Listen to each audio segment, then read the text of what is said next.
মোৰতো কৰিব লগা বহুত আছে BTC এই 15 বছৰ শাসন কৰাৰ আমি শূন্যৰ পৰা কাম কৰিছোঁ ভাই আসাম চৰকাৰে অসমৰ চৰকাৰে আমাৰ এই অঞ্চলৰ এটা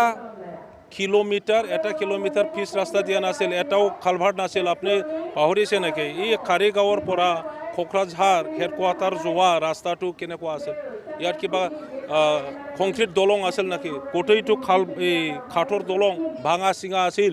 কোকৰাঝাৰৰ পৰা কাৰিগাঁও পাবলৈ আপোনাক 1 ঘণ্টা লাগিছিল কিয় পাহৰিছে আজি 15 মিনিট নালাগে আমি সেইটো কাম কৰিছোঁ এই উত্তৰ অঞ্চলত আমাৰ বড়োবিলাকৰ যি আন্দোলন আছিল যি পৰিস্থিতি আছিল দক্ষিণ পালে কাম কৰিব পাৰিছে কিন্তু এইফালে কাম কৰিব পৰা নাছিল এতিয়াও গাঁৱে গাঁৱে খোৱা পানীৰ ব্যৱস্থা কৰিব লাগে আসাম চৰকাৰে সেইবোৰ এটা খোৱা বনাই দিয়া নাছিল BTC হোৱাৰ পিছতহে আমাৰ ৰাজ্যই গম পাইছে যে চৰকাৰে ৰাজ্যক খোৱা বনাই দিয়ে আমাৰ ৰাজ্যই নাজানিছিল খেতি পথাৰত যে পানী যোগানৰ কাৰণে বান বনাই দিয়ে আসাম চৰকাৰে কৰিব লাগে নাই নাজানিছিল এই BTC গঠন হোৱাৰ পিছতহে গম পাইছে ৰাইজে চৰকাৰে দেখোন পইচা দিয়ে আমাৰ বান বঢ়াবলৈ গম পাইছে তেনেকুৱা এডুকেশ্যন সেক্টৰ অতি পিছপৰা আছিলে BTC অঞ্চলটোই মই ভাবোঁ সাৰা ভাৰতৰ সবতকৈ পিছপৰি থকা অঞ্চল আছিল ইয়াত থকা অসমীয়া মানুহ ইয়াত থকা বঙালী মানুহ ইয়াত থকা মাৰোৱাৰী মানুহ ইয়াত থকা বিহাৰী মানুহ অতি পিছপৰা আছিল আমি ট্ৰাইবেল বড়োবিলাকেহে এডভান্স আছিল এতিয়া তেখেতসকলক সোধক যে এই অঞ্চলৰ শিক্ষা বিভাগত কি কাম কৰা নাই যি অসমীয়া মানুহে গুৱাহাটীত গৈ পেলাই শিৱসাগৰত গৈ পেলাই ডিব্ৰুগড়ত গৈ পেলাই দিল্লীত গৈ পেলাই পঢ়িব পৰা নাছিল তেখেতসকলে শিক্ষাৰ দিশত কেনেকৈ পিছপৰি আছিল আজি বড়োলেণ্ড ইউনিভাৰ্চিটি আৰু সেই বড়োলেণ্ডৰ ভিতৰত আমি যে কলেজ বনালোঁ ওদালগুৰি কলেজ থংলা কলেজ ক'ৰবা বিজনেছ কলেজ ক'ৰবা সায়েন্স কলেজ ক'ৰবা কমাৰ্চ কলেজ ক'ৰবা অন্য কলেজ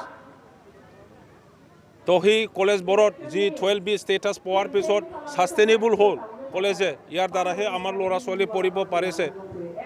ইয়াৰ দ্বাৰাহে ইয়াত থকা অসমীয়াবিলাকো শিক্ষা পাইছে ইয়াত থকা বঙালীবিলাকো শিক্ষা পাইছে আমাৰ বড়োসকলৰ কথাটো বাদ দিয়ক আদিবাসীসকলৰ কথাটো বাদ দিয়ক ৰাজবংশীসকলৰ কথাটো বাদ দিয়ক আমি পিছপৰি থকা জাতি সদায় পিছফালেই আছোঁ আমিও আগুৱাব বিচাৰোঁ আমাকো শিক্ষা লাগে ইয়াৰ কাৰণে আমি জবৰদস্ত শিক্ষা বিভাগত কেনেকৈ উন্নতি কৰিব লাগে কাম কৰিছোঁ দিনে ৰাতি ইউনিভাৰ্চিটিৰ কথা কোনেও আমাক দিয়া নাই আমি দাবী কৰি পেলাইহে বনাই লৈছোঁ আমাক CIT কোনেও দিয়া নাই অসমৰ ইণ্টেলেকচুৱেলছবিলাকে ইয়াত CIT বনাব লাগে বুলি কোনেও কোৱা নাই আমি সেই মূৰ্খ BLTৰ মানুহবিলাকে এই বড়োলেণ্ড অঞ্চলৰ পিছপৰি থকা জাতি গোষ্ঠীৰ ল'ৰা ছোৱালীক এটা টেকনিকেল ইনষ্টিটিউট বনাই পেলাই জ্ঞান দিব লাগিব টেকনিকেল নলেজ এডুকেশ্যন দিব লাগিব বুলি CIT বনোৱা হৈছে ভাৰত চৰকাৰে মৰম কৰিছে আপোনালোকে সোধক যে বড়োলেণ্ড আন্দোলন যেতিয়া হৈছিল BTC যেতিয়া গঠন হৈছিল 2003 চনত এতিয়া MA পঢ়া MA পাছ কৰা PhD কৰা তেখেতসকলৰ বয়স কিমান আছিল এতিয়া এপছৰ নেতা হয় এতিয়া UPPLৰ নেতা হয় 25 বছৰীয়া ল'ৰা 17 বছৰৰ আগৰ কিমান বয়সৰ মানুহ আছিল 8 বছৰৰ ল'ৰা আছিল ছোৱালী আছিল 10 বছৰৰ ল'ৰা ছোৱালী আছিল তেখেতসকলে এই ৰাস্তা আছিল নাই একো নাজানে স্কুল কলেজ আছিল না নাই একো নাজানে আজি বলেৰৰ উঠি তেখেতসকলে স্কুল পঢ়িব পাইছে কলেজ পঢ়িব পাইছে আমাৰ জেনেৰেশ্যনৰ মানুহবিলাকে পঢ়িবৰ কাৰণে পঢ়িব পাৰে ভাল আছিল ষ্টুডেণ্ট হিচাপে কিন্তু টকা পইচা নথকাৰ কাৰণে পঢ়িব পোৱা নাছিল তো আজি আমি বনোৱা ইউনিভাৰ্চিটিত MA পাছ কৰি পেলাই আমি বনোৱা ইউনিভাৰ্চিটিত PhD পাছ কৰি পেলাই আমি বনোৱা কলেজত BA পাছ কৰি পেলাই তেখেতসকলে আকৌ একো কৰা নাই BTC নেতাবিলাকে কৈছে আমি বনোৱা ৰাস্তা দি বলেৰো চলাই পেলাই তেখেতসকলে একো কৰা নাই বুলি কৈ আছে আপোনালোকে জাৰ্নেলিষ্ট এইবোৰ যদি ইনফৰমেশ্যন আপোনালোকৰ যদি নাথাকে অতি দুৰ্ভাগ্যজনক হ'ব আপোনালোকেও কওক যে 15 বছৰ আগত এই অঞ্চলত কি আছিল এতিয়া 15 বছৰৰ পিছত কি নাই সেইটো সোধক হয়